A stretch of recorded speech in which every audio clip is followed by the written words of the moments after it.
Salam persaudaraan Indonesia, ketemu lagi dengan acara Apologia Iman. Ya, saya ingin membahas satu bagian dari kitab Injil yang sering dikutip oleh sebagian besar saudara kita umat Islam, yaitu dari Injil Matius pasal 7 ayat 21 sampai 23 yang tertulis demikian.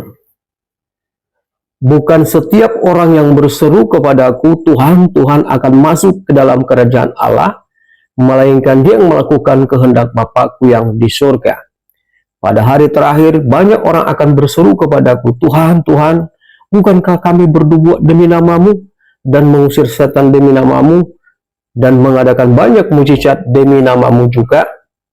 Pada waktu itulah aku akan berterus terang kepada mereka dan berkata, aku tidak pernah mengenal kamu, enyalah daripadaku, kamu sekalian pembuat kejahatan.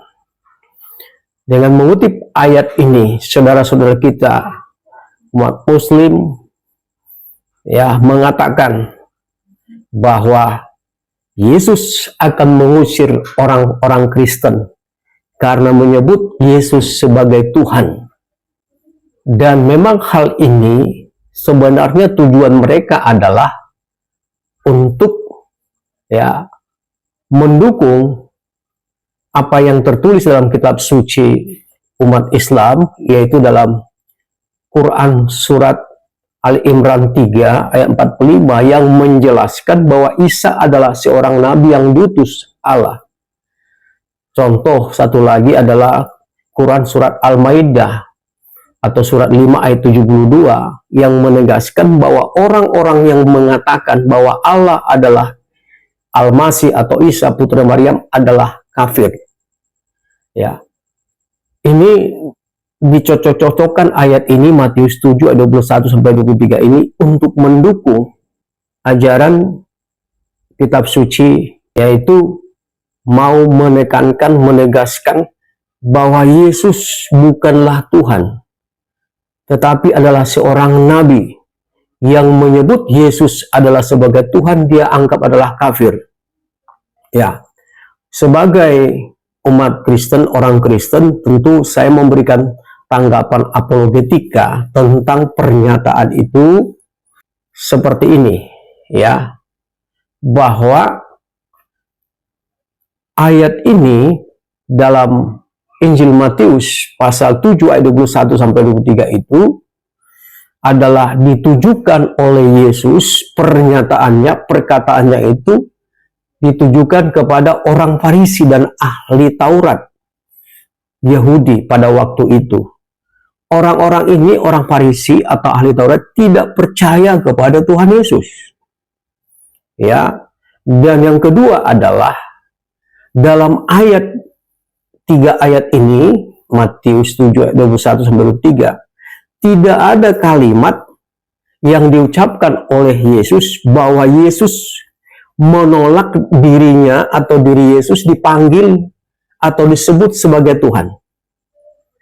Yang mau ditegaskan oleh Yesus adalah bahwa orang yang menyebut nama Tuhan atau memanggil nama Tuhan harus ditunjukkan dengan perbuatan bahwa mereka percaya kepada Tuhan Yesus, yaitu sekali lagi melalui perbuatannya.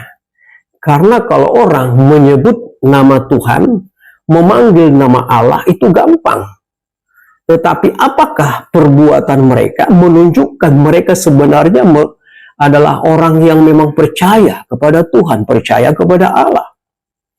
Ya, harus ditujukan perkataan atau ucapan seseorang yang menyebut atau memanggil nama Yesus sebagai Tuhan harus ditujukan, dibuktikan melalui perbuatan atau tindakan nyata. Ya, perbuatan seorang akan menunjukkan apakah dia orang percaya atau beriman kepada Tuhan Yesus. Bukan hanya perkataan, kata dengan mulut. Hal ini sudah diperingatkan oleh Nabi Yesaya, kemudian dikutip oleh Yesus di dalam Injil Matius pasal 15 ayat 8 sampai 9. Dikatakan ini ditegaskan oleh Yesus kepada orang Farisi dan ahli Taurat. Yaitu sekali lagi, orang Farisi dan ahli Taurat Yahudi tidak percaya kepada Tuhan Yesus. Dikatakan di dalam ayat ini, yaitu sekali lagi Matius 15 ayat 8 dan 9, demikian. Bangsa ini memuliakan aku dengan bibirnya, padahal hatinya jauh daripadaku. Percuma mereka beribadah kepadaku, sedangkan ajaran yang mereka ajarkan ialah perintah manusia. Sekali lagi Matius 15, 8, 9. Jadi orang bisa saja menyebut dengan mulutnya, dengan kata-katanya, Yesus Tuhan. Tuhan Maha Kuasa, Tuhan Maha Besar. Tetapi kelakuan mereka, tindakan mereka menunjukkan sebenarnya mereka tidak mengenal Tuhan yang sebenarnya, atau Tuhan yang Maha Kuasa, Tuhan yang berdaulat atas hidup manusia. Mereka tidak mengenal dari tindakan mereka. Ya, dan juga hal ini saya katakan di dalam Matius pasal 7 21 sampai 23 ini adalah selain peringatan kepada orang Farisi dan ahli Taurat Yahudi, supaya mereka tidak hanya suka menyebut nama Tuhan, nama Allah, ya, atau Elohim atau Yahweh, ya, tetapi perbuatan mereka juga harus menunjukkan bahwa mereka adalah mengenal Allah, mengenal Tuhan yang sebenarnya, mengenal Yahweh, mengenal Elohim, ya. Kemudian adalah ini juga menjadi pemberitahuan kelak ketika Yesus datang kembali ke dalam dunia ini sebagai hakim yang adil. Dia akan mengatakan, menegaskan kepada orang-orang yang hanya di bibirnya menyebut nama Tuhan atau nama Allah, tetapi kehidupan mereka, kelakuan mereka tidak menunjukkan bahwa mereka adalah mengenal Allah. Lalu Yesus akan mengatakan kepada mereka, pada waktu itulah aku akan berterus terang kepada mereka dan berkata, aku tidak pernah mengenal kamu, enyahlah daripadaku, kamu sekalian pembuat kejahatan. Jadi ini ditujukan Yesus kepada orang yang tidak menunjukkan kehidupannya adalah mengenal Allah, walaupun sering menyebut-nyebut nama Allah di dalam kehidupannya. Yesus kelak akan datang sebagai hakim, menghakimi semua orang. Dan bagi orang yang memang hanya menyebut nama Allah di dalam mulutnya, dalam bibirnya, tetapi kelakuan mereka menunjukkan bahwa mereka tidak mengenal Allah, mereka inilah yang akan diusir kelak dari hadapan Yesus. Sedangkan orang yang percaya kepada Yesus dan dikenal oleh Yesus, mereka akan dikatakan, mari masuklah bersama-sama dengan aku ke dalam kekekalan.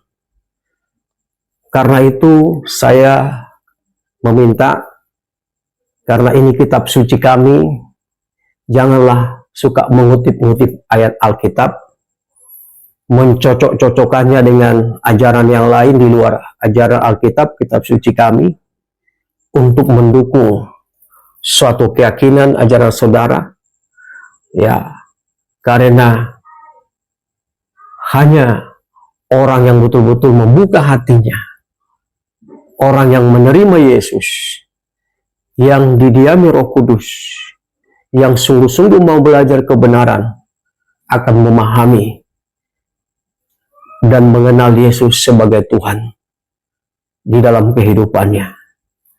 Dan satu hal lagi adalah ayat Alkitab tidak boleh dicomot, dilepaskan, lepas dari konteksnya, baik konteks dekat maupun konteks jauh. Dan saya mau katakan bahwa Injil Matius pasal 7 ayat 21 sampai 23 ini itu berbicara, atau itu ditujukan kepada orang-orang Farisi dan ahli Taurat pada waktu itu yang tidak percaya kepada Yesus Kristus, dan juga sebagai pemberitahuan bahwa kelak Yesus akan memisahkan orang yang tidak percaya atau bukan pengikut Yesus dengan orang yang menjadi pengikut Yesus. Tentu pengikut Yesus itu disebut Kristen, pengikut Kristus yang mau hidup seperti Kristus. Tuhan Yesus mengatakan, mari masuklah dalam kekekalan. Berbahagialah orang yang percaya kepada Yesus, memanggil nama Yesus, menyebut nama Yesus, dan kehidupan mereka juga mencerminkan kehidupan yang sesuai dengan sifat-sifat atau karakter Tuhan Yesus Kristus. Salam sejahtera bagi semua. Tuhan memberkati semua yang mendengarkan penjelasan ini. Amin.